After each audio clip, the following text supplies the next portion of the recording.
श्री हरि। मैं सोनम गुप्ता स्वागत करती हूँ आप सभी लोगों का मेरे चैनल में। आज की वीडियो में बात करेंगे कि महिलाओं की इन 10 गलतियों के कारण घर में आती है गरीबी और दरिद्रता, क्योंकि महिलाएं ही घर में सुख समृद्धि लाने का साधन है। महिलाओं के कर्म ही अपने घर में सुख समृद्धि लाते हैं और गलत कर्म ही घर में दरिद्रता और गरीबी का वास करा देते हैं। दोस्तों, महिलाएं घर में यदि सही ढंग से धन का उपयोग करने लगी, सही ढंग से कार्यों को करने लगे, तो वो दिन दूर नहीं होता है जब घर में सुख समृद्धि के सारे रास्ते खुल जाते हैं। दोस्तों, महिलाओं को कुछ अलग से नहीं करना होता है अपने घर की सुख समृद्धि के लिए, बल्कि जो वो प्रतिदिन कार्य करती हैं उनको सही ढंग से जानकर यदि करती हैं, या कोई ऐसे कार्य होते हैं जिनको उन्हें भूल कर भी नहीं करना चाहिए वो कार्य करती हैं, तो उन्हें काफ़ी ज़्यादा नुकसान का सामना करना पड़ता है। तो चलिए दोस्तों, बात करते हैं उन 10 गलतियों के बारे में। उससे पहले प्लीज़ यदि आपको मेरी वीडियो अच्छी लगे तो वीडियो को लाइक करिए, चैनल को सब्सक्राइब करिए, साथ में प्यारा सा कमेंट करिए। मैं मेरे आराध्य श्री लक्ष्मी नारायण को मैं कोटि कोटि प्रणाम करती हूँ, मैं उनको कोटि कोटि नमस्कार करती हूँ। दोस्तों, महिलाओं की एक छोटी से छोटी गलती इंसान के जीवन में नरक के समान बना देती है। साथ में एक छोटा सा यदि अच्छा कर्म कर लेते हैं तो घर में सुख समृद्धि का साधन भी बन जाती है। जेंट्स लोगों का काम होता है घर में रुपए को कमा के लाना, महिलाओं को काम होता है कि उसको किस ढंग से यूज़ करना। रुपए को 2 तरीके से यूज़ किया जाता है, एक सही तरीके से, गलत तरीके से। यदि आप रुपयों का यूज़ अपने घर में सही तरीके से कर रही हो, कोई भी चीज़ व्यर्थ में अपने घर में नहीं ला रही है या व्यर्थ में खर्च नहीं कर रही है, तो आपके घर में वो दिन दूर नहीं है जब आपके घर में सुख समृद्धि अपने आप बढ़ने लगेगी। अब बात करते हैं उन 10 गलतियों के कारण ये जिससे घर में सुख समृद्धि की कमी हो जाती है। उसमें से पहली गलती होती है, कई बार हमने देखा है कि महिलाएं देर सुबह तक सोती रहती हैं। दोस्तों, कोई भी एक गलती भी यदि आप करते हो, 10 गलतियां बताने जा रहे हैं, बहुत ही कॉमन गलतियां हैं जो कि ज़्यादातर लोग करते हैं। यदि आप देर सुबह तक सोते रहते हो तो इससे भी घर में काफ़ी ज़्यादा आपको नुकसान झेलना पड़ेगा, काफ़ी ज़्यादा आपको दरिद्रता और गरीबी का वास करना पड़ेगा। कहीं ना कहीं आपके घर में देखोगे आप कोई ना कोई मानसिक रूप से बीमार है, मतलब मानसिक मतलब डिप्रेशन में रहेंगे। सुबह सूर्यास्त से पहले उठना या सूर्यास्त के साथ में उठना आपके अंदर एक एनर्जी लेवल लाता है, आपके अंदर की जो एनर्जी है वो दोगुना हो जाती है। दूसरे नंबर पे बात करें, सुबह लेट झाड़ू लगाना। काफ़ी लोग क्या करते हैं कि सुबह बहुत जल्दी होती है तो वो क्या करते हैं, डायरेक्ट अपने नहा लेते हैं, किचन में घुस जाते हैं, क्योंकि ज़्यादातर लोगों के आजकल मैड आती हैं तो लोग सोचते हैं कि उनका काम है वो करेंगे, हम पैसे दे रहे हैं। पैसे दे रहे हो आप, सही बात है, लेकिन आपको अपने घर पे झाड़ू का शगुन जरूर करना है, यानी नियम जरूर करना है, क्योंकि घर की लक्ष्मी जब सुबह ही घर की लक्ष्मी को स्पर्श कर देती है। हमारे हिंदू धर्म में मान्यता है कि झाड़ू को लक्ष्मी का स्वरूप बताया गया है। तो जब लक्ष्मी को स्पर्श करती है तो लक्ष्मी प्लस डबल लक्ष्मी, यानी आपके घर में सुख समृद्धि और भी ज़्यादा आएगी। कहीं ना कहीं माता लक्ष्मी आपके घर से प्रसन्न रहेंगी। कोशिश करिए जब भी आप सुबह की झाड़ू को उठाएं तो पहले आप उनको स्पर्श करिए, माता लक्ष्मी का ध्यान करिए, ठीक है। गलती आपको ये छोटी छोटी है पर नहीं करनी है, क्योंकि दोस्तों देखो, अपने घर में जब हम प्रॉब्लम या समस्याओं से घिर जाते हैं तब हमें ऐसा लगता है कि कोई ना कोई ऐसा रास्ता मिल जाए जिससे हम अपने घर में उन्नति के रास्ते खोल लें। लेकिन एकदम से कहो आपके घर में धन वर्षा हो जाए, ऐसा नहीं है। पर हाँ, हमारे छोटे छोटे कर्म ही हमारे घर में सुख समृद्धि आने के रास्ते खोलते जाते हैं, ठीक है। तो आपको अब तीसरे नंबर की गलती की बात करें, काफ़ी बार देखा है कि महिलाएं बहुत लेट समय तक नहाती हैं, यानी 8 बजे के बाद या 9 बजे के बाद हमारे हिंदू धर्म में जो स्नान होता है वो राक्षस स्नान बताया गया है। तो सुबह का स्नान बहुत ही उत्तम बताया गया है, और सुबह स्नान करने से यदि वैज्ञानिक दृष्टि से देखते हैं तो एनर्जी लेवल हमारा बहुत ही अच्छा रहता है। तो सुबह में स्नान करना चाहिए। इसी के साथ कई सारी ऐसी बहनें हैं जिनके बच्चे भी बहुत ज़्यादा छोटे हैं, जैसा कि अभी सर्दियों का मौसम आ रहा है तो उनके लिए थोड़ी बहुत छूट है भी, पर जो बिल्कुल ही फ्री हैं और वो बेवजह इधर उधर घूमते हैं, बहुत देर तक नहाते हैं, सोचते हैं लाओ घर के सारे काम कर लें या किचन के काम निपटा लें तभी नहाएंगे, तो ऐसा करना आपके लिए महादरिद्रता का काम है, आपके लिए महादरिद्रता का ये भुगतान भुगतना पड़ता है। देखो कभी कभार दोस्तों यदि आप सफाई कर रहे हो साल 6 महीने में, वो बात एक अलग है, लेकिन पर डे कई लोगों का नियम देखा है मैंने कि सुबह जल्दी होने की वजह से खाना पीना सब तैयार कर देते हैं, लास्ट में नहाते हैं। तो ये बहुत बड़ा अपशगुन है, आपको इन गलतियों से बचना चाहिए।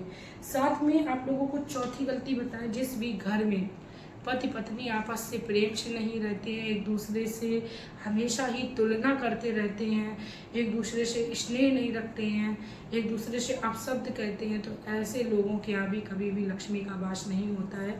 पति पत्नी को आपस में चाहिए कि यदि किसी कारणवश आपस में मतभेद हो गया या आपस में बहसबाजी हो जाए, लड़ाई हो जाए, तो कुछ समय बाद एक दूसरे से प्रेम से मिलना चाहिए और जिसकी गलती हो उसको माफ़ी मांगकर एक दूसरे के साथ प्रेम से जीवन बिताने की एक दूसरे से इच्छा भी रखनी चाहिए। ऐसा नहीं करना चाहिए कि नहीं अब मैं तुम्हें छोड़ दूंगी, तो ऐसे करने से काफ़ी ज़्यादा हमें भगवान जो है वो कई प्रकार से दंड देते हैं, कई प्रकार से हमें हमारे जीवन में हमें परेशान करते हैं। तो ऐसा नहीं करना है। भगवान ने जोड़ी बनाई है तो उसके पीछे हमारे हिंदू धर्म में कई सारे राज रहस्य छुपे हुए हैं, तो हमें अपने पति के साथ भी मिलजुल कर रहना चाहिए। देखो हस्बैंड वाइफ में थोड़ी बहुत नोक झोंक हर किसी की रहती है, लेकिन उस बात को यदि आप बतंगड़ बना के जीवन पर्यंत अपना बिताना चाहती हैं या अपने मुंह को फुलाए फालतू में घूमते रहते हो या घूमती रहती हो, तो ये चीज़ें आपके लिए बेहद ही खराब है। ठीक है, तो प्रत्येक महिला या पुरुष जो भी मेरी इस वीडियो को देख रहे हो उनको ये कार्य घर में बिल्कुल नहीं करने हैं। जितने भी फैमिली मेंबर हैं आप सभी को एक दूसरे के साथ प्रेम से रहना है। पांचवी गलती की बात करें तो भोजन को जूठा ना करें। काफ़ी लोगों की आदत होती है जब वो भोजन को बनाते हैं तो वो क्या करते हैं, चख के देख लेते हैं कि नमक सही है या नहीं। देखो खाना आपने अपने हिसाब से 100% अच्छा बनाया है, बाई चांस ऐसा हो जाता है कि 2-4 महीने में कि आप नमक डालना भूल जाओ, तो देखो नमक दोबारा से पड़ जाएगा। पर आप भोजन को किसी के करने से पहले जूठा करके ना देखे भले या भोग लगाते हो या नहीं। ये सब कारण हमारे घर में कहीं ना कहीं उन्नति को रोक देते हैं, पितृदोष लगाते हैं। तो इन सब चीज़ों से हमें हमेशा ही बचना चाहिए। इसके साथ ही आप चाहो तो किसी घर के सदस्य को उसे चखने के लिए दे सकती हो, कोशिश करिए आप उसको ना चखें। ठीक है, ये गलती नहीं करनी है। पहली रोटी आपको किसी को भी नहीं देनी है, ये मैं और भी अपनी वीडियोस में बता चुकी हूँ कि पहली रोटी या तो आप गाय को दें, कुत्ते को दें। यदि आप बहुत जल्दी में है तो कुछ आटा आप ऐसे ही आटे की पिंड से आपको खींच कर तवे पर डाल दें, जिससे साबुन हो जाए कि आपकी पहली रोटी नहीं दी। पहली रोटी आपको अपने घर के सदस्यों को नहीं देनी है। पहली रोटी जो है वो जीव जंतु पशु पक्षी के लिए ही आप बनाएं। ठीक है, इसके साथ ही कढ़ाई में जब हम सब्जी बनाते हैं तो डायरेक्ट गैस पे चढ़ी हुई कढ़ाई से भी हमें किसी को सब्जी सर्व नहीं करनी चाहिए। कढ़ाई को पहले नीचे उतार के रख दें, उसके बाद आप अपने घर में जिसे भी भोजन परोसें या सर्व करें तब दें, क्योंकि ऐसा माना जाता है कि हम जो भी अपना मन बनाते हैं वो पहले ही हम उतार देते हैं, यानी चढ़ी हुई कढ़ाई से भोजन जब हम उतार देते हैं ठीक वैसे ही हमारी मनोकामनाएं भी कहीं ना कहीं अटकने लगती हैं। तो ऐसा ही आपको करना है कि जब भी आप खाना परसें तो आपको कढ़ाई या आप जिस भी पैन में बना रहे हो खाना उसको उतार कर गैस से नीचे रख लें, उसके बाद आप लोगों को सर्व करें। इसके बाद बात आती है कि तिवाई और बेलन को कभी भी हमें झूठे बर्तनों के साथ नहीं धोना चाहिए, क्योंकि ऐसा माना जाता है कि लकड़ी की जितनी भी हम वस्तुएं यूज करते हैं वो अपवित्र हो जाती हैं, या यूँ कह लें कि उनका थोड़ा विचार किया जाता है कि झूठे बर्तनों में उनको नहीं डाला जाता है। ठीक है, तो उनको आप कोशिश करिए ब्रश को या अपने जूने को धो के फिर आप उन लकड़ी के बर्तन को साफ करें। ठीक है, तो ये सारी चीज़ें भी आपको ध्यान में रखनी है। बाथरूम में नहाने के बाद कई लोगों को हमने देखा है कि 2-2 3 दिन के कपड़े इकट्ठे कर लेते हैं, फिर एक दिन मशीन लगाते हैं, 3-4 दिन में फिर अपने कपड़ों को वॉश करते हैं। ऐसा करने से बचना चाहिए। ऐसा करना दरिद्रता का काम है। आप देखो बच्चों का एक बार चल जाता है कि आपने, चलो बच्चे हैं दिन भर कपड़े कर रहे हैं तो उनके 2-4 बार के कपड़े इकट्ठे कर लिए, दिन में एक बार में धो लिए, लेकिन पर ऐसा खासकर महिलाओं या पुरुषों को नहीं करना चाहिए। पुरुष क्या, ज़्यादातर महिलाएं ही घर के अपने जेंट्स के भी कपड़े को धोती हैं, तो उनको भी ये काम नहीं करने चाहिए। समय पर कपड़ों को धोना चाहिए, साथ में अपने घर में साफ सफाई का भी विशेष ध्यान रखना चाहिए। काफ़ी लोग क्या करते हैं कि घर में जाले लग रहे हैं या घर में कई दिन हो जाते पोछा ही नहीं लगता है। देखो माना कि आजकल हर किसी के शरीर काम नहीं कर रहे हैं, पर आप वाइपर में फंसा के भले ही पोछा खड़ा हल्का मार दीजिए, लेकिन आपको ज़रूर से लगाना है।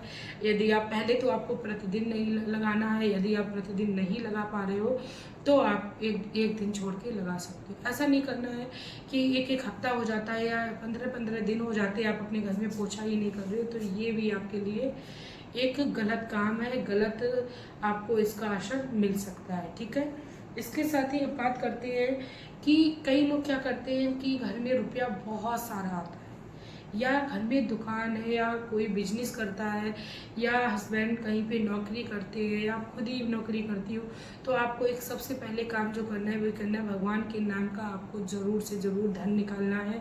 इससे आपके घर में जो भी धन है उसमें उन्नति होने लगेगी।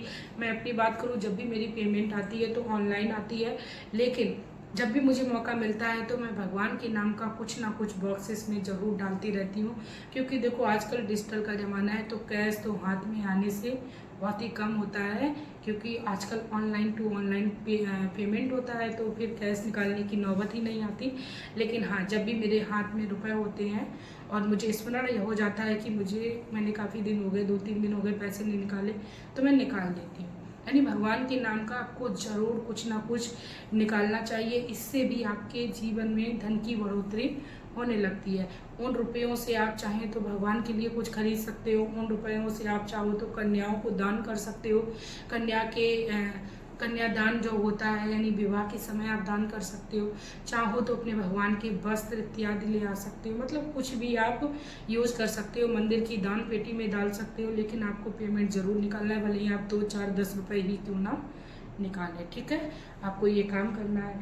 अब आपको क्या करना है कि आपको सूर्य देव को जल प्रतिदिन चढ़ाना है। पूजा में आप भले ही जल्दी से भाग दौड़ वाली कर ले, लेकिन आपको भगवान श्री सूर्य देव को जल अवश्य चढ़ाना है। चाहे काफ़ी लोग क्वेश्चन करते हैं लड़के लोग की, क्या सूर्य देव को जल हम चढ़ा सकते हैं? तो महिलाएं और जितने भी लड़के हैं वो अपनी सुख समृद्धि या नौकरी के लिए भगवान श्री सूर्य देव को जल चढ़ा सकते हैं। ऐसा माना जाता है कि लड़कियां भगवान श्री सूर्य देव को जल नहीं चढ़ाती। इसके बारे में भी मुझे ज़्यादा नॉलेज नहीं है। आप लोग यदि इससे संबंधित क्वेश्चन का आंसर चाहते हो तो प्लीज़ मुझसे कमेंट करिए। मैं पूरी कोशिश करूंगी आपको सही जानकारी दूं कि लड़कियां भगवान श्री सूर्य देव को जल चढ़ा सकती हैं या नहीं। अभी फ़िलहाल में मुझे जानकारी नहीं है, लेकिन हाँ, जानकारी करके आपको सही ज्ञान जरूर दे दूंगी। इसी के साथ दोस्तों, यदि वीडियो अच्छी लगी तो प्लीज़ वीडियो को लाइक करिए, चैनल को सब्सक्राइब करिए, साथ में एक प्यारा सा कमेंट करिए। सबसे ज़्यादा जरूरी जो काम है घर में सुख समृद्धि को बनाए रखने के लिए, तो वो एक दूसरे से प्रेम है। घर के बड़े बुजुर्ग का सम्मान करिए, उनको भूखा ना रखिए, समय पर भोजन दीजिए, उनकी ज़रूरतों को पूरा करिए, क्योंकि हमारे बड़े बुजुर्गों के द्वारा ही हम इस घर में आ सकते थे, यानी आए हैं। या यूँ कह लें, हमारे बड़े बुजुर्ग नहीं होते तो हमारा भी अस्तित्व इस घर में नहीं होता। प्रत्येक बहू, प्रत्येक बेटी या प्रत्येक बेटा को ये ध्यान हमेशा ही रखना चाहिए, क्योंकि देखो एक दिन हम भी बड़े बुजुर्ग होंगे। यदि हम अपने माता पिता के साथ या सास ससुर के साथ गलत करेंगे तो एक दिन हमारे भी सामने यही दिन आएगा। तो देखो आजकल कहते नहीं है कि जो जैसा करेगा उसको वैसा भरना पड़ेगा।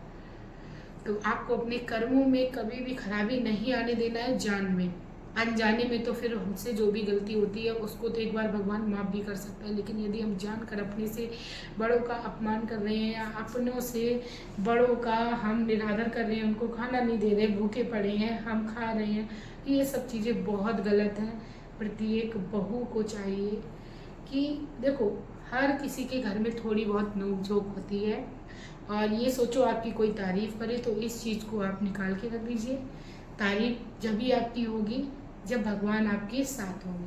भगवान साथ आपके जब ही होंगे जब आप अपने माता पिता या सास ससुर का सम्मान करेंगे। तो चलिए दोस्तों, मिलते हैं नई वीडियो में नई जानकारी के साथ। तब तक के लिए हंसते रहिए, मुस्कुराते रहिए।